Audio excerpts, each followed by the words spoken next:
जय मां पंचांगुली देवी। कुंभ राशि वालों के लिए मई का महीना बेहद खास होने वाला है, क्योंकि बदलाव आएंगे इस महीने से। पूरा साल के 4 महीने बीत गया, कोई बड़ा बदलाव नहीं दिखाई दिया है, इस महीने से आएंगे। गोचर की बात कर लेते हैं। 6 मई को बुध चले जाएंगे मेष राशि में, आपके तृतीय भाव में, जहां सूर्य और बुध का योग बन जाएगा। बुध आदित्य योग तृतीय भाव में नौकरी वालों को लाभ देगा, यात्रा करवाएगा, मनोबल आपका बढ़ा देगा। 14 मई को सूर्य जाएंगे चतुर्थ स्थान में। कोई प्रॉपर्टी नहीं बिक रही थी, प्रॉपर्टी आपकी बिक जाएगी, वाहन से लाभ होगा। इसी 14 तारीख को गुरु जो है आपके पंचम स्थान में आ जाएंगे, यात्रा का लाभ होगा, धर्म के प्रति आस्था बढ़ेगी, संतान का कोई कल्याण हो सकता है या संतान हो जाएगी, सेविंग्स आपकी बढ़ेगी, शरीर आपका अच्छा हो जाएगा, मतलब हेल्थी हो जाएंगे आप, हेल्थ के प्रति लाभ होगा। 18 मई को राहु आपके लग्न में आ जाएंगे, क्रोध बढ़ेगा, उत्तेजना बढ़ेगी, नशे से दूर रहे। जो लोग बहुत ऐसा खाने पीने के शौकीन हैं, नॉन वेज ड्रिंक बिल्कुल बंद कर दें, नहीं तो नुकसान, बड़ा नुकसान पालेंगे।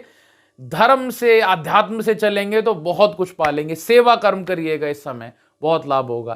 केतु सप्तम भाव में आ जाएंगे, दाम्पत्य जीवन में लाभ होगा और कुछ गड़बड़ भी होगी। 23 मई को बुध वृषभ राशि में चले जाएंगे, चतुर्थ स्थान में। बुध आदित्य योग फिर कंटिन्यू होगा। यहां प्रॉपर्टी में बड़े लाभ होंगे, पैतृक संपत्ति में लाभ होगा, कोई वाहन का बड़ा लाभ आपको हो सकता है, राजनेता से कोई बड़ा लाभ आपको इस समय होके रहेगा। अब हम बात कर लेते हैं डिटेल में। तो देखिए, 6 तारीख के बाद सेहत में आपके सुधार आएगा। उससे पहले पिछले काफी समय से सेहत में दिक्कत आ रही थी, कमजोरी महसूस कर रहे थे या कुछ ना कुछ मिस कर रहे थे। 6 तारीख के बाद आप एक्टिव हो जाएंगे, एक्टिविटीज ज्वाइन करेंगे। और 18 तारीख के बाद बात यहां फिर राहु की हो रही, क्योंकि बड़ा राशि परिवर्तन है राहु का। आपके लग्न में राहु आपकी अपनी राशि पर आ जाएंगे।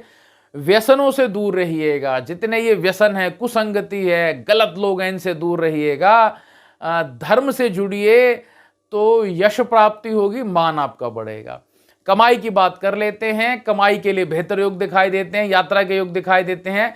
जिन लोगों का होटल का बिजनेस है, गाड़ियों का बिजनेस है, टूरिज्म ट्रेवलिंग का बिजनेस है, उन्हें बहुत लाभ होंगे। इसके अलावा आपका जो भी काम हो, 6 से लेकर 18 तक आपके कमाई के बेहतर योग दिखाई देते हैं।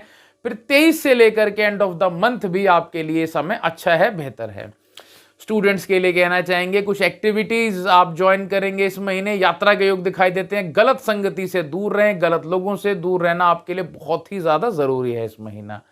घर परिवार के बारे में बात करते हैं। देखिए, इस महीने कोई धार्मिक यात्रा हो सकती है, पहाड़ों पर्वतों के किसी देव स्थान की यात्रा के योग हैं, किसी जल यात्रा के भी योग दिखाई देते हैं। पैतृक संपत्ति से लाभ होगा, नया व्यापार शुरू होगा इस महीने।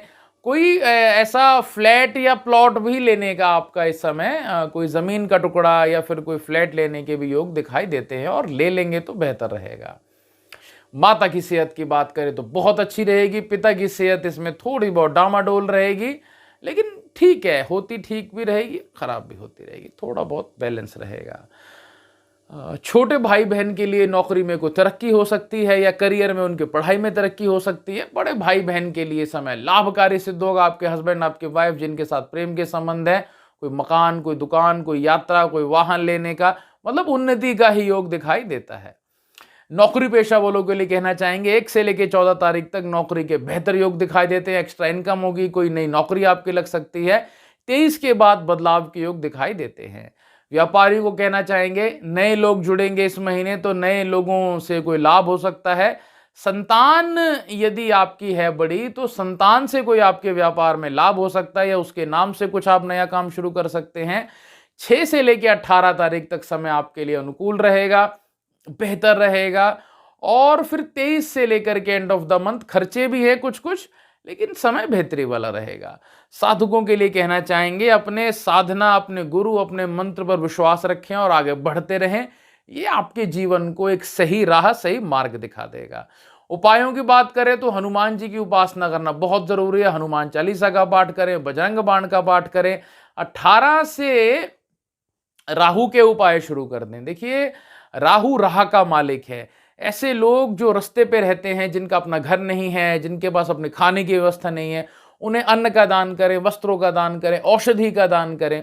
ऐसा कोई समाज है जहाँ मतलब कोई ऐसा ओल्ड एज होम है या कोई जहाँ पे ब्लाइंड स्कूल है या कई दिव्यांग विकलांग इत्यादि रहते हैं, वहां आप किसी तरीके की अपनी सेवा शुरू कर दें। कोई देव स्थान है वहां हफ्ते में एक दिन शुक्रवार शनिवार जाके झाड़ू पोछा या फिर वहां की कोई व्यवस्था आप अच्छी कर दें। इस तरीके का करेंगे तो राहु बहुत काबू रहेगा। रोगों से बचना चाहते हैं राहु से, औषधि का दान करें, दवाइयों का, मेडिसिन का दान करें, बहुत लाभ होगा। आप सबका मंगल हो। जय विधि माता, जय महादेव।